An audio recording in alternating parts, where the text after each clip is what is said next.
फलटण तालुक्यामध्ये काल झालेल्या मुसळधार पावसानं या भागामध्ये अनेक ठिकाणी जनजीवन विस्कळीत झालेलं पाहायला मिळालं।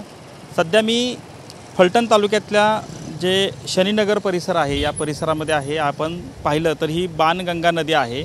या बाणगंगा नदीच्या पाणीपातळीत वाढ झाल्यामुळे या भागामध्ये अनेक जी नदीलगतची जी घरं आहेत या घरांना याचा मोठा फटका बसलेला पाहायला मिळत आहे।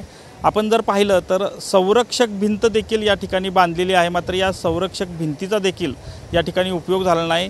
ह्याची पाणीपातळी आपण ज्या ठिकाणी उभा आहे या ठिकाणाहून जवळपास 4 फूट उंच अशी पाणीपातळी असल्यामुळं या लगतची जी घरं आहेत या सर्व घरांमध्ये पाणी शिरलं आणि जवळपास संसार उपयोगी साहित्यांचं मोठं नुकसान जे आहे ते या भागामध्ये झालेलं पाहायला मिळत आहे। आपण जर पाहिलं तर अनेक घरांची या ठिकाणी पडझड देखील झालेली आहे।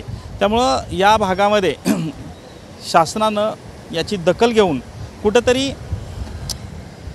याची मदत करावी अशी मागणी जी आहे ते या ठिकाणचे स्थानिक नागरिक करत आहे। खरं तर अशाच पद्धतीनं बऱ्याच भागामध्ये बाणगंगा नदी ज्या ज्या परिसरातून वाहत गेलेली आहे त्या ठिकाणी नुकसान झालेलं आहे। त्यामुळे कुठेतरी शासनानं याची दखल घेऊन जे काही नुकसान झालेलं आहे याची भरपाई द्यावी अशी मागणी जी आहे ते या ठिकाणचे स्थानिक नागरिक करत आहेत। कॅमेरामन विशाल रायपुरेसह संतोष नालावडे, फलटण, सातारा।